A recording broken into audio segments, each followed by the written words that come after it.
Nous te sommes infiniment reconnaissants de nous permettre d'être encore dans ta présence pour écouter la parole de Dieu. Nous te prions de nous moindre, Seigneur, et de nous écarter du chemin.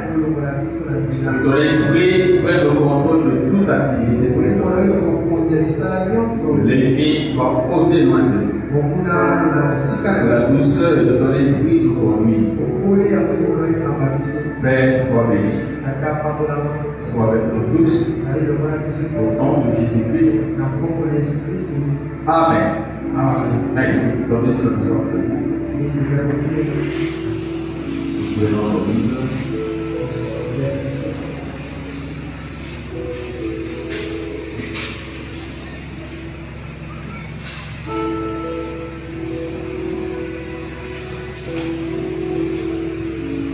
Alors, dans l'Égypte,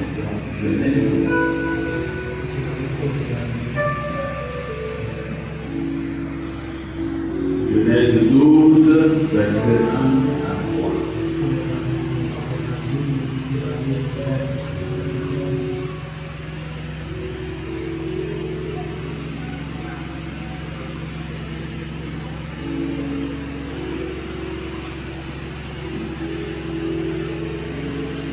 L'Éternel dit à Abraham, va-t'en de ton pays, de ta patrie et de la maison de ton père, dans le pays que je te montrerai. Je ferai de toi une grande nation et je te bénirai. Je rendrai dans ton plan et tu seras une source de bénédiction. Je bénirai ceux qui te béniront et je maudirai ceux qui te maudiront. Et toutes les familles de la terre seront bénies. Dieu, notre Père Céleste, merci pour cette merveilleuse grâce. Nous prions de joindre tes enfants, de nous écarter du chemin. Permets que tu nous utilises alors que nous te remettons nos corps, nos esprits et nos âmes. Laisse que cela soit ainsi, car chaque chose en son temps. Nous nous sommes déplacés en ce jour pour écouter la parole de Dieu. Et permets que tu nous parles. Que l'homme ne nous parle pas. Donne-nous la parole de vie. Alors nous sommes disposés à te servir. Utilise nos pères. Seul est d'abord. Ainsi pour le bien-être de ton peuple. Il s'est déplacé à nouveau. Par de nos services. Conduis-nous ce soir. Au nom de Jésus. Amen. Merci. Nous pouvons nous asseoir.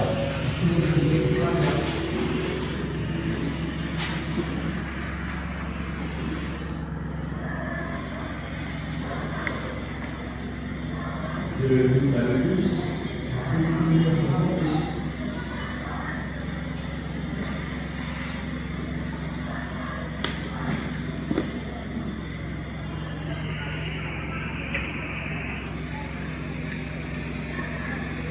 Nous voulons poursuivre avec notre leçon sur la séparation de l'âge. Nous avons dit qu'il y a là dedans le grand secret et ce que nous allons exploiter par la grâce de Dieu.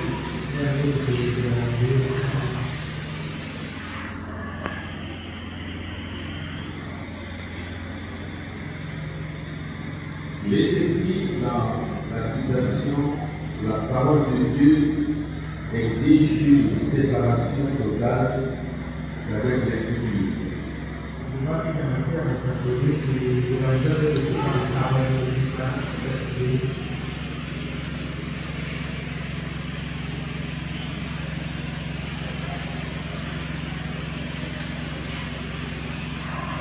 Le paradoxe éternel ou le règne éternel sur la terre.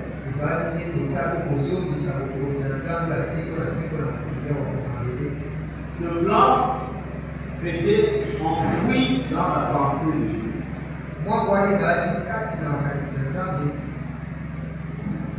Et tout ce plan se reposait sur le Seigneur Jésus-Christ.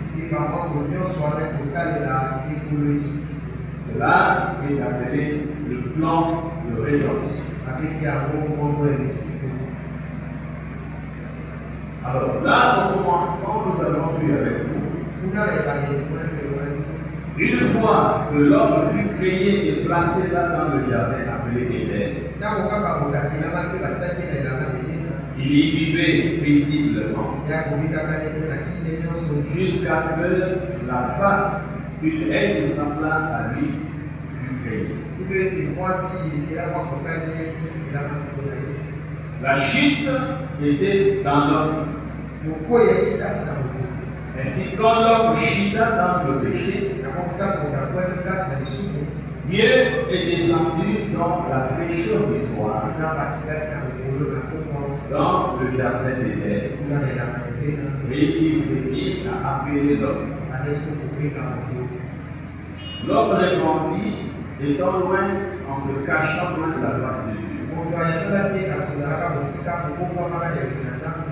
Il dit, j'ai entendu ta voix, j'ai pris peur, je me suis caché, parce que je suis Dieu. Et il revint de temps en disant, qui t'a appris que tu étais Dieu?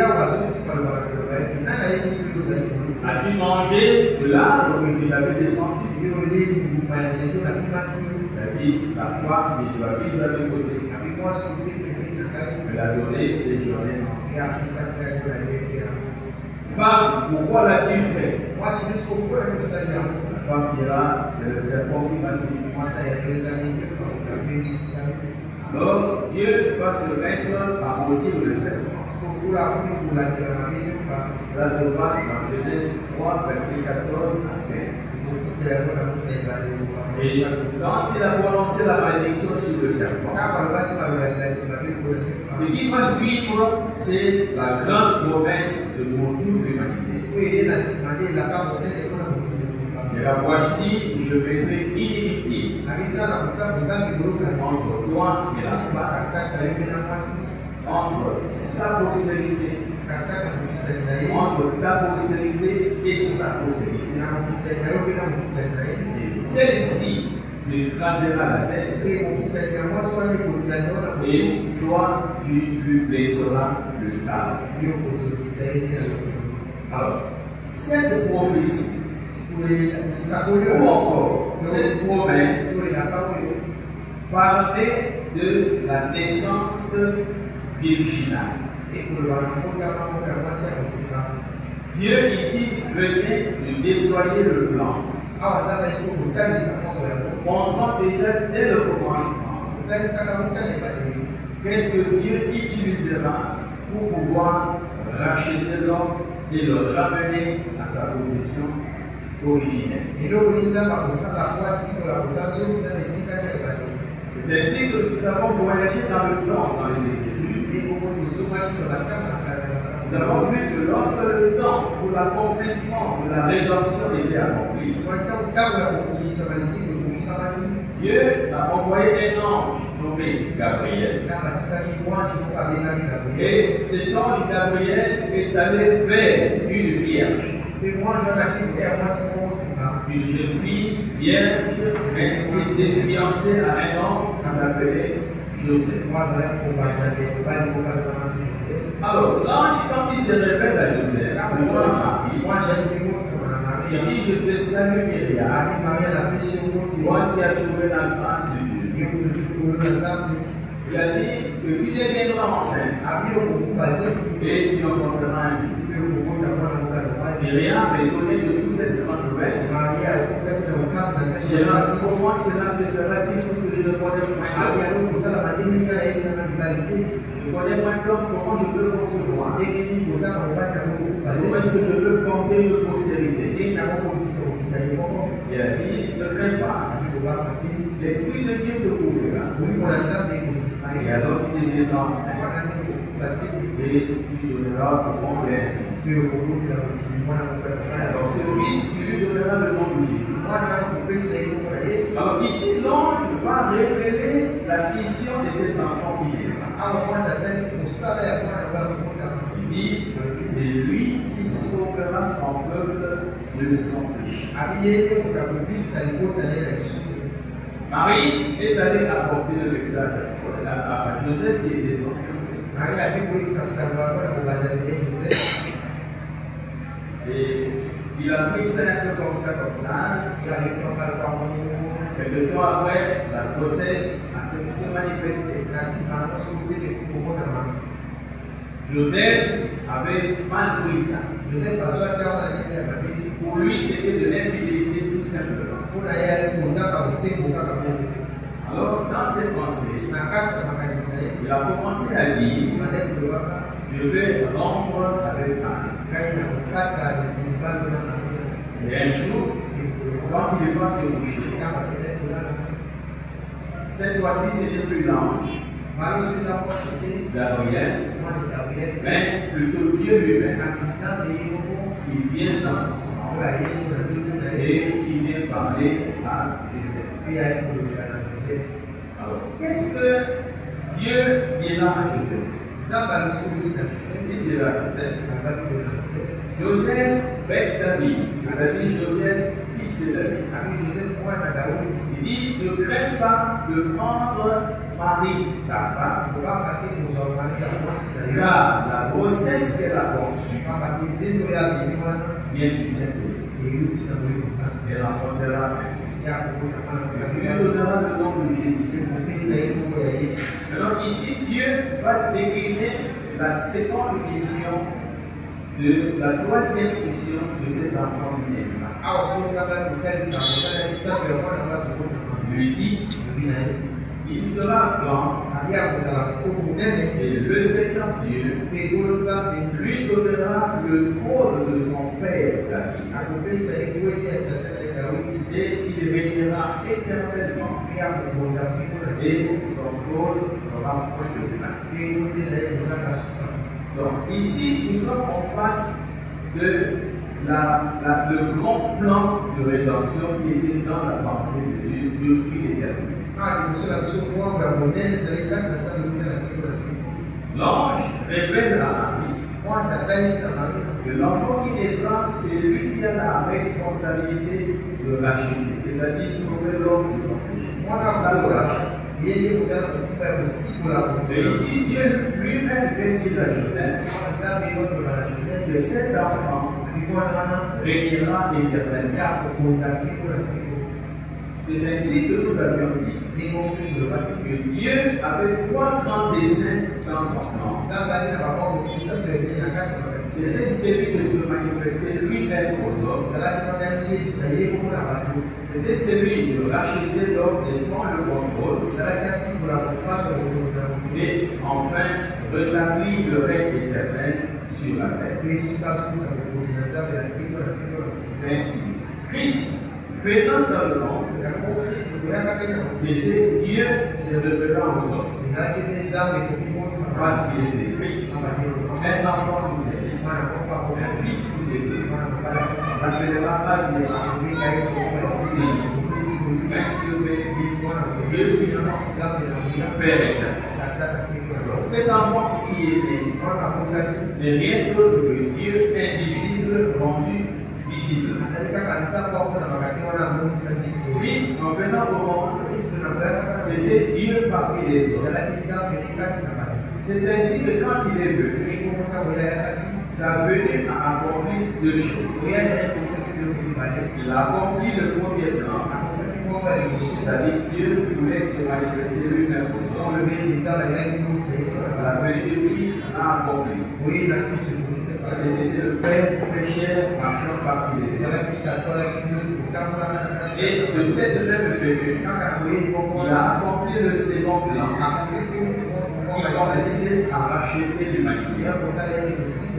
Et là, au Calvaire, il est allé et il a payé le prix pour racheter l'humanité. Pour sauver l'homme de son péché.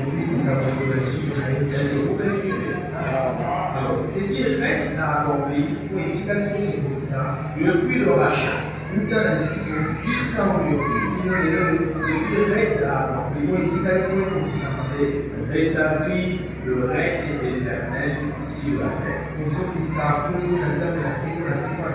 Toutes les prédications que nous faisons, les enseignements que nous demandons, le Saint-Esprit qui vient dans les hommes, dans le but d'avoir un peuple, il régnera éternellement sur la terre avec le Christ.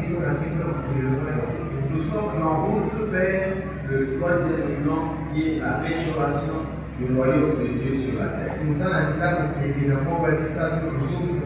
Ainsi, vous avez remarqué que ce plan de rédemption en 3 mois reposait uniquement sur le Seigneur Jésus. Vous êtes enfants qui devaient être éveillés pour moi. Maintenant, il fallait trouver quelqu'un. Puisqu'il ne s'agit pas d'un esprit sur la terre, mais il s'agit bel et bien d'une personne en chair et en os qui vient avec cette grande responsabilité. Il fallait donc trouver quelqu'un par qui cet enfant devait venir au monde. Et dans la recherche de Dieu, son choix était tombé sur un homme à l'époque qui s'appelait Abraham. Nous avons vu que Abraham, son histoire commence après le début, précisément au chapitre 11 du livre de la Genèse. C'est là que son histoire commence. Après le début, les hommes ont continué à se multiplier, à se reproduire sur la face de la terre. Et ainsi, en se reproduisant, ils vivaient à l'époque tous en un seul lieu. Et ils parlaient une même langue. Et ils employaient les mêmes mots. Ils avaient un leader qui les conduisait. Ils formaient une sorte d'unité. Mais cette sorte d'unité ne convenait pas à la pensée de Dieu. Parce qu'ils étaient parfois là en train d'entreprendre des choses qui contredisaient l'existence de Dieu. C'est ainsi que Dieu avait résolu de descendre sur la terre, de les disperser, de confondre leur langage et d'en produire plusieurs. C'est ainsi que Dieu était descendu. Lorsqu'ils étaient en train de construire cette tour appelée la tour de Babel, à l'époque de ce grand tyran appelé Nimrod. Et quand Dieu est descendu, il a confondu leur langage. Et c'est ainsi que la Bible dit que les hommes furent dispersés sur la face de la terre. Quand ils se sont dispersés sur la face de la terre, en ce temps-là, c'était une période de grand silence. Il n'y avait pas de prophète, il n'y avait pas de vision, il n'y avait pas la parole de Dieu, il n'y avait rien du tout. Et Dieu ne parlait pas aux hommes, parce que le péché s'était encore multiplié. Et les hommes avaient oublié Dieu. C'était devenu des ignorants. Alors, quand ils se sont dispersés, Quand on va partir là, nous avons vu qu'il y avait des territoires que les hommes occupaient et ils y vivaient et se multipliaient. C'est ainsi que Dieu va commencer à se révéler à un homme appelé Abraham. Et ça, vous le lirez, c'est Deux chapitre 11. Que Dieu va commencer à traiter avec Abraham. Nous avons vu le lien qui était Abraham. Nous avons vu qu'Abraham était un homme ordinaire. Il était de la tribu des Hébreux. Il est né en Ur, en Chaldée. Et nous avons situé Chaldée aujourd'hui, selon des recherches géographiques, dans notre monde moderne de ce jour. Il a été démontré que Chaldée se situe présentement dans le sud de l'Irak. Donc, Abraham est originaire du sud de l'Irak ou est originaire de l'Irak. Et dans l'ancien temps, nous avons vu que le territoire où habitait Abraham, ce territoire grand et vaste s'appelait aussi la Mésopotamie. Et dans ce grand territoire était aussi appelé Babylone. Donc il y avait Babylone qui était le centre, il y avait la Mésopotamie, il y avait des petits états, des petites villes. Et dans ces petites villes, il y avait une grande ville appelée Chaldée. Et dans cette grande ville appelée Chaldée, il y avait une petite ville appelée Ur. C'est de là que nous avons vu d'où était venu Abraham. Quelle est la profession que les Hébreux à l'époque? Nous avons vu que les Hébreux étaient des éleveurs. Et la religion qu'ils pratiquaient à l'époque, selon les saintes Écritures, nous l'avons situé, c'est que Abraham ne connaissait pas Dieu au départ. Abraham était un homme ordinaire comme vous et moi. Abraham était un païen. Il ne servait pas le Seigneur. Selon les saintes Écritures, nous avons vu que Abraham servait les idoles.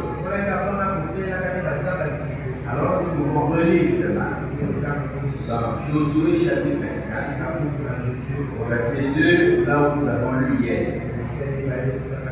C'est juste un petit rappel pour pouvoir écouter ensemble. Josué dit à tout le peuple: ainsi parle l'Éternel,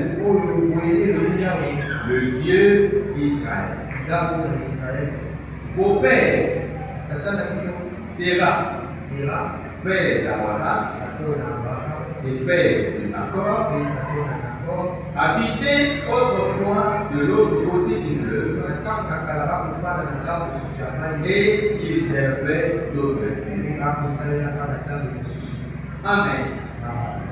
Ainsi, Dieu, ayant en lui le dessein d'amener sur terre la postérité qui devait écraser la tête du serpent, son choix fut porté sur Abraham. Alors il dira un jour à Abraham: quitte ton pays, quitte ta patrie, et quitte la maison de ton père. Et va dans un pays que je te montrerai. Il y avait devant lui une grande responsabilité. Un grand poids qui pesait sur l'épaule d'Abraham. En ce temps-là, même lui-même n'imaginait pas ou ne pesait pas le poids qui pesait sur lui.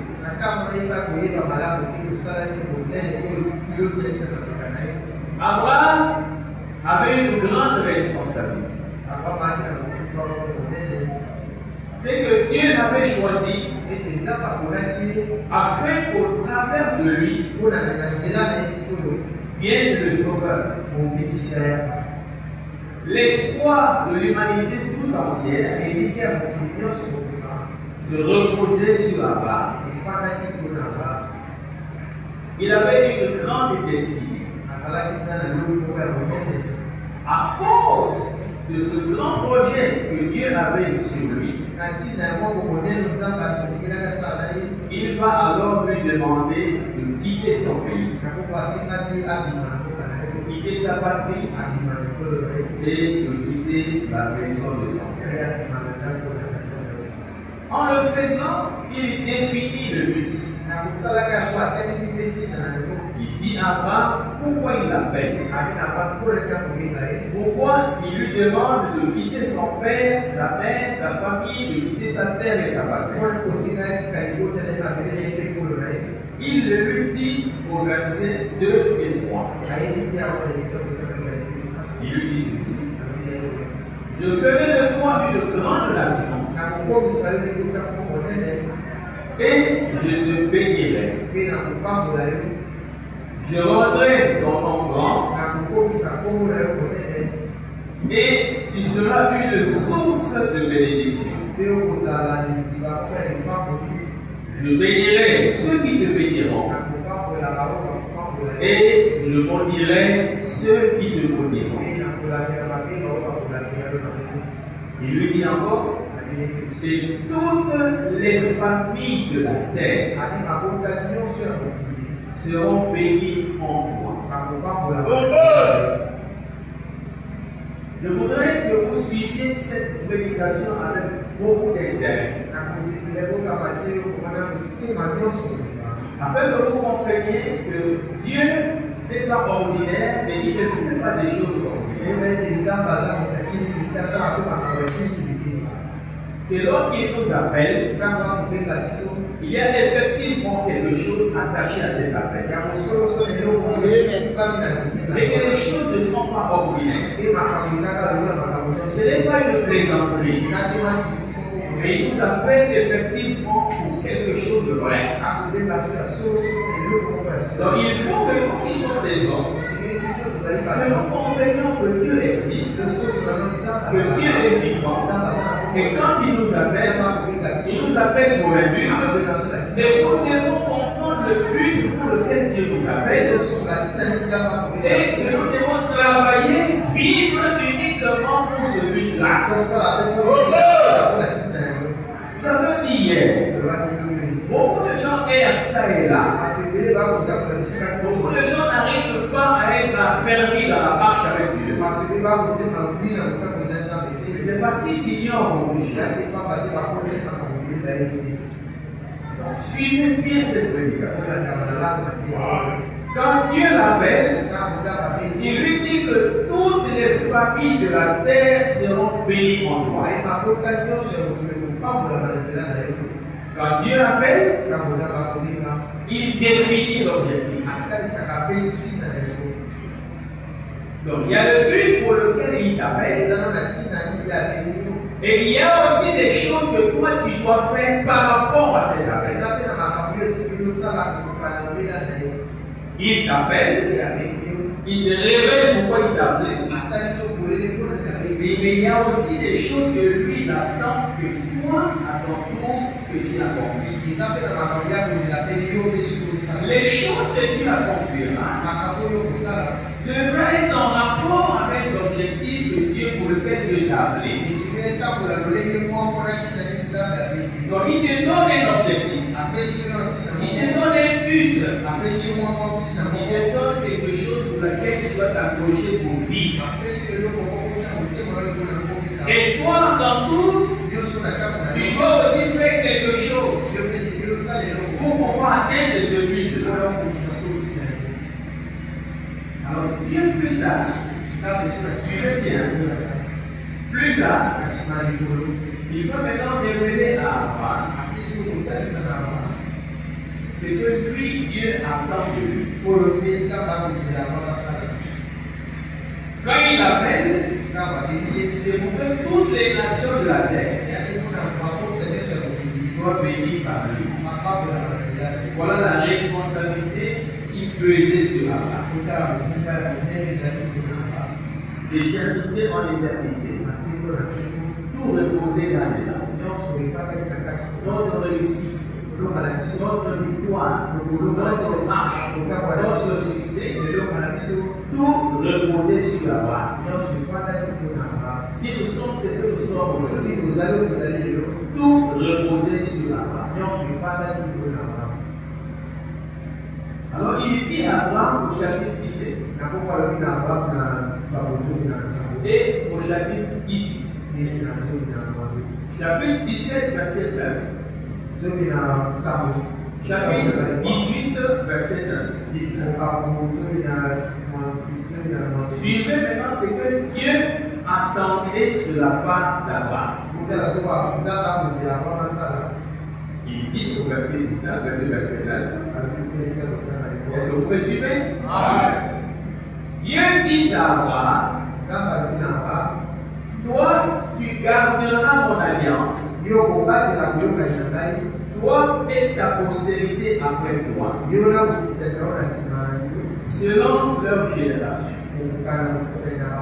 Voici mon alliance que vous garderez entre moi et vous, et ta postérité après moi. Tout mâle parmi vous sera circoncis. Voici l'alliance. L'alliance entre Dieu, Abraham et sa postérité, c'était la circoncision de tout mâle. Cette alliance était tellement importante. Vous remarquerez que lorsque Dieu est venu se révéler à Moshe, c'est lui qui lui dira d'aller en Égypte et de faire sortir son peuple. Pendant qu'il s'appelait sa femme et ses enfants pour retourner en Égypte, la Bible nous enseigne que l'ange de l'Éternel le rencontra en route et voulut le tuer. C'est là une question paradoxale. En tant qu'être humain, nous ne pouvons comprendre cet agissement de la part de Dieu. Et pourtant, je suis en train d'aller faire ce que tu m'as dit de faire. Mais comment tu me rencontres encore en route et tu veux monter la vie? La Bible dit que Dieu le rencontra sur le chemin et vous tuer Moïse. Mais pourquoi voulait-il tuer Moïse? Étant donné que c'est lui qui l'avait envoyé, Dieu, dans sa miséricorde, va souffler à la femme de Moïse. Ce qu'il fallait faire, arrêter la colère de Dieu sur Moïse. Alors, qu'est-ce que cette femme va faire? La femme de Moïse va attraper une pierre en forme de couteau et va aller vite prendre son enfant mâle et le circoncire. Après avoir circoncis l'enfant, Dieu va lâcher Moïse. Suivez très bien. C'est vraiment un enseignement important. C'est moi qui t'ai dit d'aller délivrer ton peuple en Israël. Mais je ne t'ai pas demandé de violer mon alliance. Je ne t'ai pas dit de désobéir. Moi, c'est moi qui t'ai envoyé. Mais il faut accomplir toute la parole. Il faut obéir à la lettre. Mes frères et sœurs, il y a une grande bénédiction qui se cache derrière cet enseignement. Une fois que Moïse a circoncis l'enfant, Dieu l'a abandonné. Il l'a lâché, il l'a laissé partir. Continuer sa mission. pourquoi Dieu va venir vouloir tuer un homme à cause de la circoncision? Parce que la circoncision représentait l'alliance qui a été faite entre Dieu et Abraham, et cela devait être observé. Donc cela représentait l'obéissance à l'égard de la parole de Dieu. Ne pas circoncis représentait la désobéissance. Est-ce que vous me suivez? Voilà ce que Dieu a tenté de la part d'Abraham. Que Dieu garde, que Abraham garde son alliance avec Dieu. Alors, qu'est-ce que Dieu exigeait encore de la part d'Abraham? Au chapitre 18, verset 10 là. Suivez très bien. Alors il va dire ceci. Quand il partait pour Sodome et Gomorrhe, il s'est levé après d'avoir mangé du lait. Il s'est levé et il partait. Ici, ce sont les pensées de Dieu qui s'exprimaient. Alors, qu'est-ce qu'il disait en lui-même? Voici ce que Dieu te disait. Car cacherai-je là-bas ce que je veux faire à Sodome? Car, suivez, car je l'ai choisi afin qu'il ordonne à ses fils et à sa maison après lui de garder la foi de l'Éternel en pratiquant la justice et l'équité, et ainsi l'Éternel accomplisse en faveur d'Abraham les promesses qui lui ont été faites.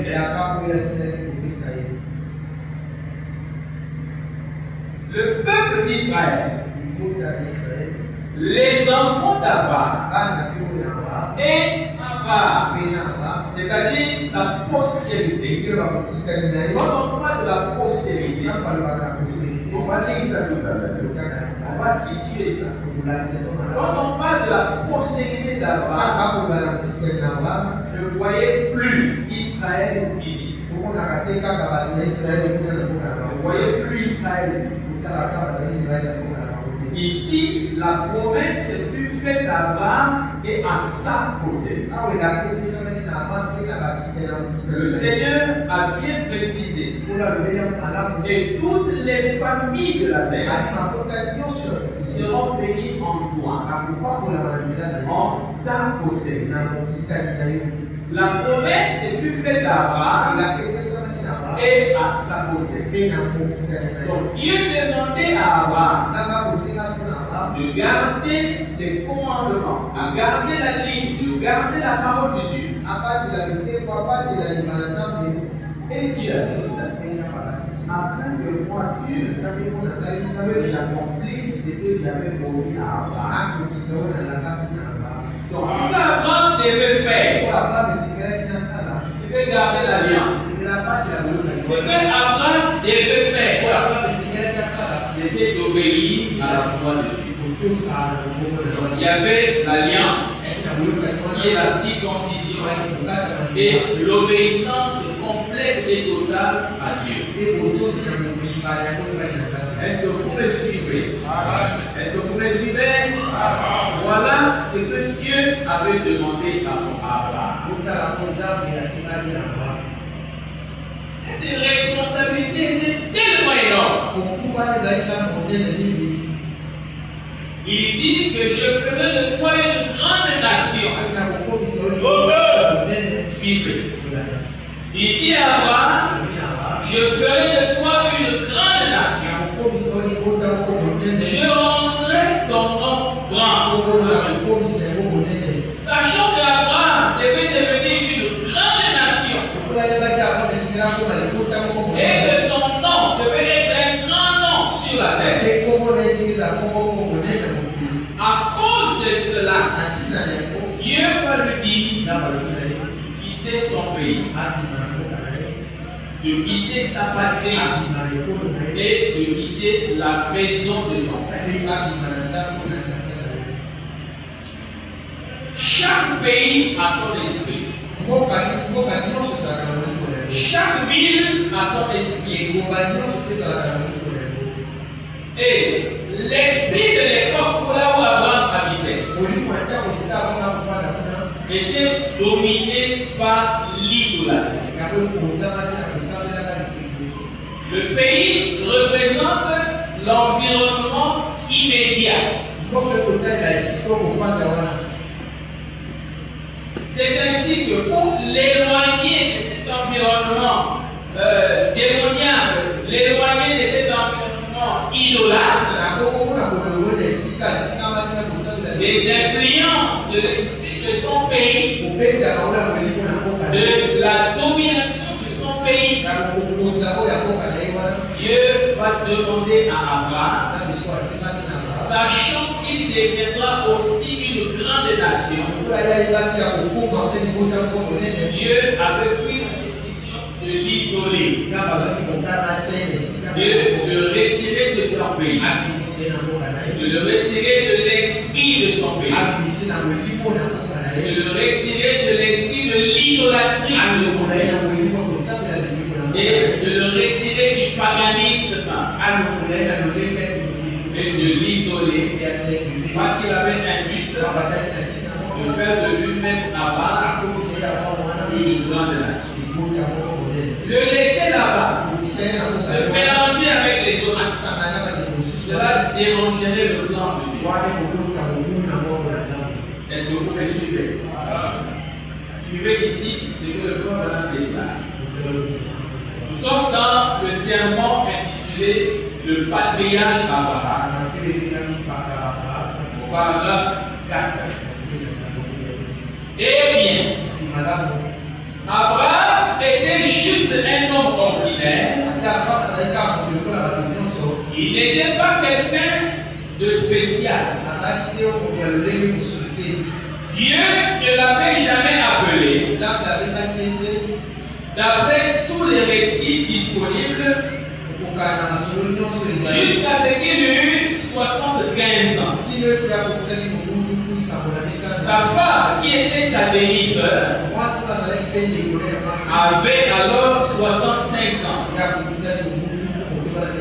Ils avaient probablement vécu ensemble depuis leur jeune âge. Et elle était stérile. Elle n'avait pas d'enfant. Dieu a exigé une séparation totale. Se séparer de tout son peuple, de tous ses parents. Il devait accomplir quelque chose de spécial. Suivez. Et lorsque Dieu s'attend à ce que vous fassiez quelque chose de spécial, il exige une séparation totale de tout doute. Vous devez en arriver à une obéissance totale pour obéir à ce qu'il dit.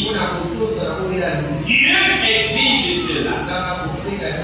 Vous ne pouvez le faire autrement. Il donne toujours un exemple. Et c'était l'exemple de la séparation totale.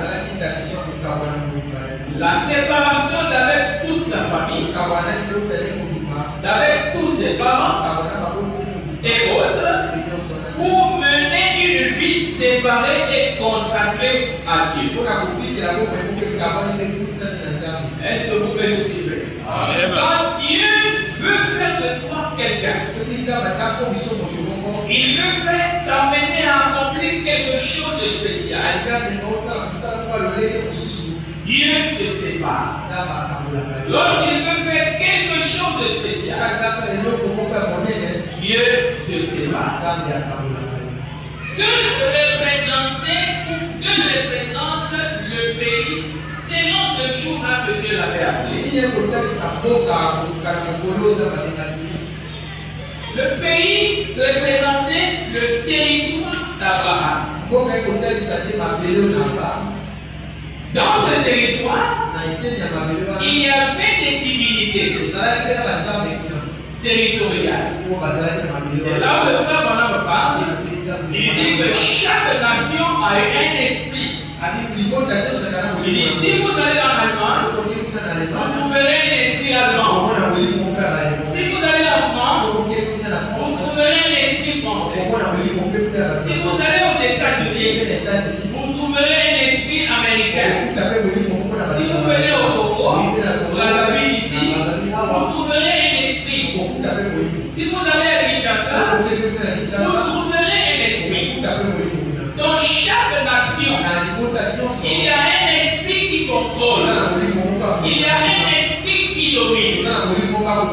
Et Dieu n'ayant voulu faire d'abord une grande nation, Dieu l'a fait sortir sous l'autorité du pouvoir de ces entités-là.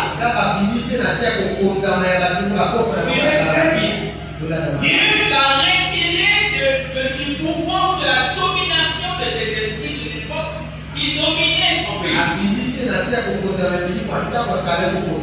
Je me rappelle moi-même, à l'époque, je vivais dans la parcelle familiale. Un nombre de prières, un nombre de jeûnes suivaient très bien cet enseignement. Un nombre de prières, ne sachant pas les réalités spirituelles. Il va arriver, je vais commencer à avoir la soif dans mon cœur de quitter là où je vivais. À l'époque, il y avait une famille qui vivait à l'église. Et l'évêque avait dit que cette famille était sur le point de partir. Mais il n'y avait personne pour remplacer. Suivez très bien. Une maison pour vivre ne me manquait pas. C'est pas une maison pour vivre qui me manquait. C'est pas à manger qui me manquait. Mais je ne sais pas conduire. Il y avait un poids dans mon cœur. Le quitter là où je vis. Et vous allez comprendre la suite. Je suis allé voir l'évêque. Je lui ai dit, moi je veux voir cette maison. Il dit, ah bon? Il dit, je veux voir cette maison. S'il partait, moi je l'emmène. Il m'a dit, d'accord. Le temps est passé. La famille a livré. Mais j'ai pris la maison. Le second jour, après avoir pris la maison, j'étais avec un bien de mes frères. Il s'appelle Caleb. Il a quitté ça actuellement. Un bon frère. Alors, comme nous étions comme ça, il avait un puissant don de prophétie. Une fois, je l'ai appelé. À quelques jours d'avoir pris la maison, il dit on va prier pour la maison. Il faut montrer. On a fermé le studio. Et nous nous sommes mis à prier. Pendant que nous étions en prière, par la prophétie, le Seigneur descend. Et il me dit, parce qu'à un moment j'étais devenu hésitant. Est-ce que je devais partir? L'évêque m'a proposé de me projeter. Tout ça fait hésitant. Alors, quand je suis venu, à 2 jours de cela, le frère a fait le service à la maison. Et quand on a prié, par la prophétie, voici c'était la prophétie de Dieu. Il dit ne crains pas. C'est moi qui t'ai donné cette maison. C'est moi qui t'ai donné cette maison. Partons d'ici. Je te bénis. Partons d'ici. Car là où tu vivais, j'entendais tes prières. J'entendais. Mais l'atmosphère, de là où tu vivais, et les esprits n'étaient pas bons. C'est pourquoi je t'ai fait sortir de là. Pour t'emmener ici, te donner cette paix. À partir d'ici, je te le dis. Il ajoute, je sais que tu te soucies pour ta mère. Mais un jour, je te dirai quand est-ce qu'il faut aller prier pour cette personne. Est-ce que vous pouvez suivre? Donc Dieu, quand il veut faire quelque chose de spécial, il veut t'emmener à accomplir quelque chose de spécial. Dieu te sépare. Comme il a séparé Abraham de son pays. Le pays représentait une domination spirituelle. Des esprits qui dominent chaque territoire. Mais Dieu n'a pas voulu qu'Abraham continue d'être sous la domination de ces entités-là. Parce que souvenez-vous que c'était des idolâtres. Donc là où il vivait, il glorifiait un faux Dieu. Alors l'esprit de cette chose que vous parlez souvent, le prophète nous enseigne la chose pour laquelle vous parlez souvent. Il dit l'esprit de cette chose-là est là. Comme c'était les idolâtres, en adorant de faux dieux, l'esprit de ce faux Dieu dominait le territoire. Et cela était difficile pour Abraham de pouvoir accomplir la volonté de Dieu. À cause de ce pays qui était bizarre, qui était sous la domination des mauvais esprits, Dieu lui dira de quitter ce territoire et d'aller dans un autre pays, là où Dieu devait le bénir. Suivez très bien. Il va lui dire de quitter sa patrie.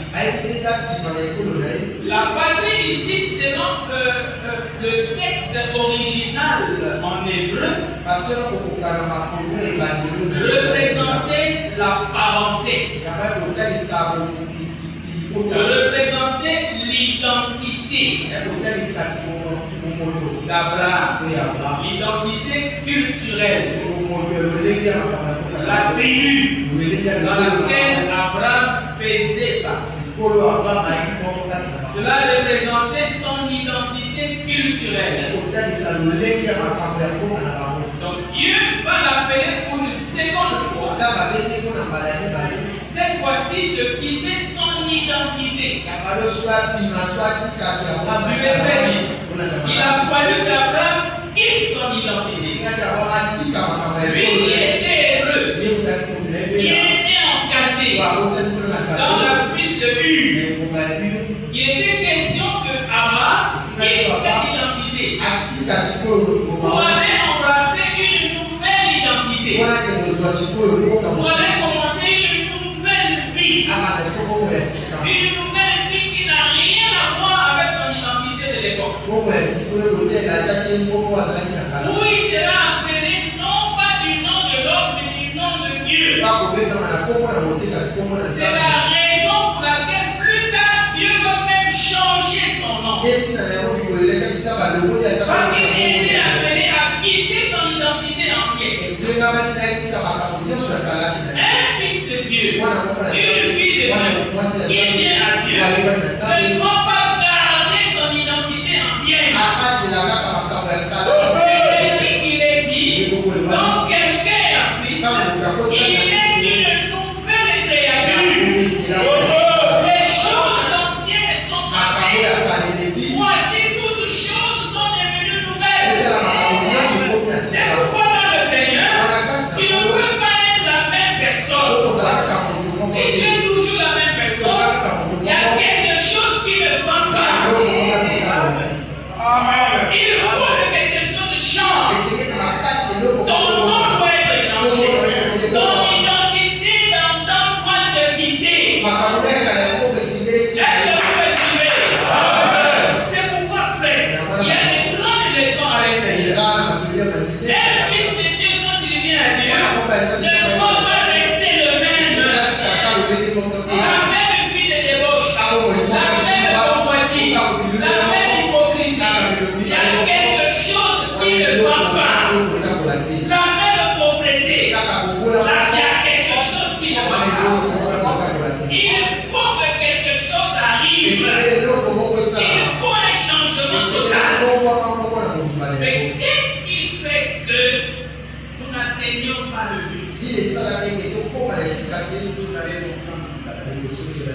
Définissons d'abord ces choses.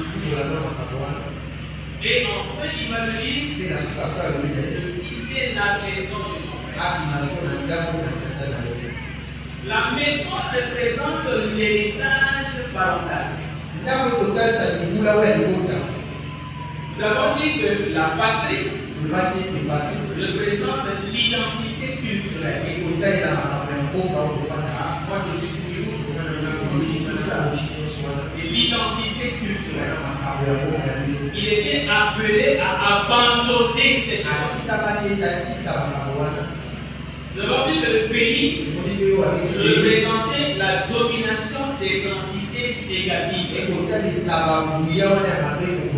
La patrie représente l'identité culturelle. Il fallait oublier qu'il fallait pour commencer une nouvelle vie. Et la maison du Père représente le droit à l'héritage. Quand tu es fils dans une maison, ça veut dire que tu as le droit d'hériter. Cela représente l'autorité patriarcale. Cela représente la sécurité familiale. Voilà ce à quoi Dieu va demander à Abraham de quitter. De quitter l'autorité patriarcale, de quitter la sécurité familiale, et enfin de quitter, d'abandonner son héritage. Le droit d'hériter. Ceci représente tout simplement des liens familiaux. Est-ce que vous me suivez? Amen. Quand Dieu t'appelle, il n'appelle pas pour le plaisir d'appeler. Est-ce que vous me suivez? Amen. Dieu n'appelle pas pour le plaisir d'appeler. Mais quand il t'appelle, il te fait également traverser ces étapes-là. Il y a l'influence des démons. Il y a l'influence mondaine. Et passer sous une autre influence.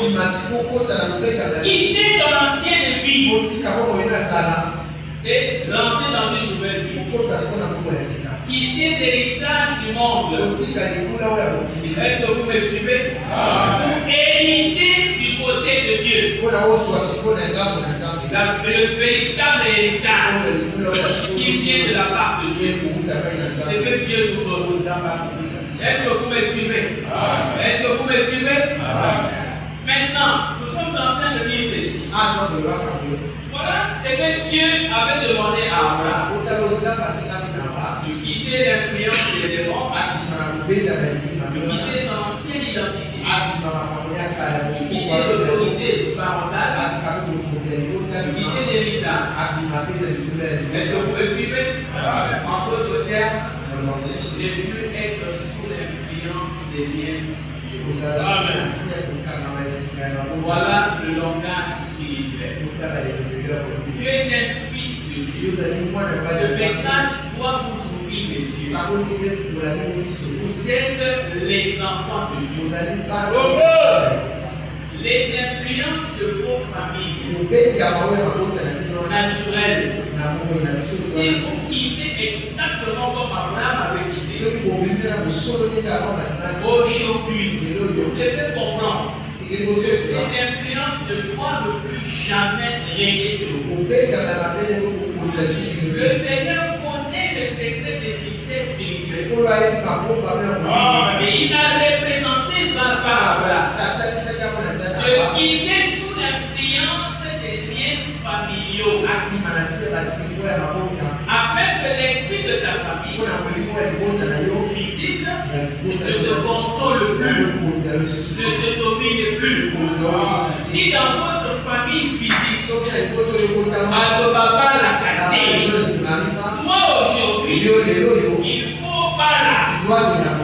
Et ce qui te montrera que tu n'es que sous l'influence de cette famille. Et lorsque tu vas commencer à constater le contraire de ce que ta famille a vécu. Si là-bas les gens meurent de ceci et de cela, et que toi si tu es épargné de ça, ça veut dire que spirituellement, Dieu t'a fait grâce, il t'a enlevé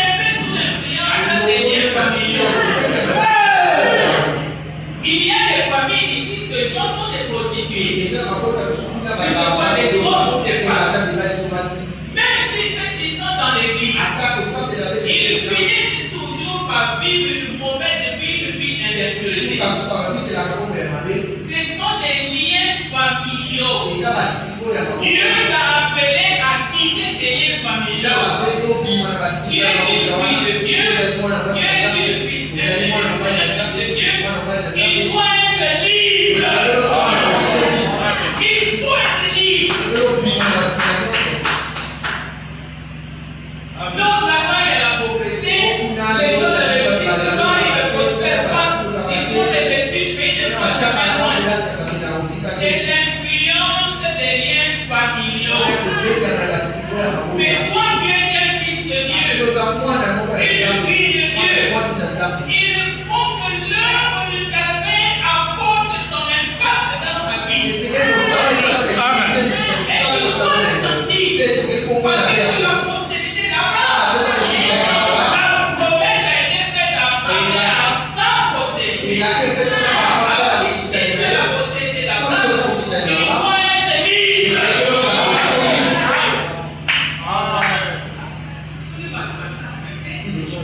Parce qu'ils ne sont pas la possédée d'abord. Mais toi, tu l'as possédé d'abord. Il faut ça. Ça a été dit, en toi, toutes les familles de la terre seront bénies. Alors, si tu es la famille d'Abraham, il faut croire ça comme ça.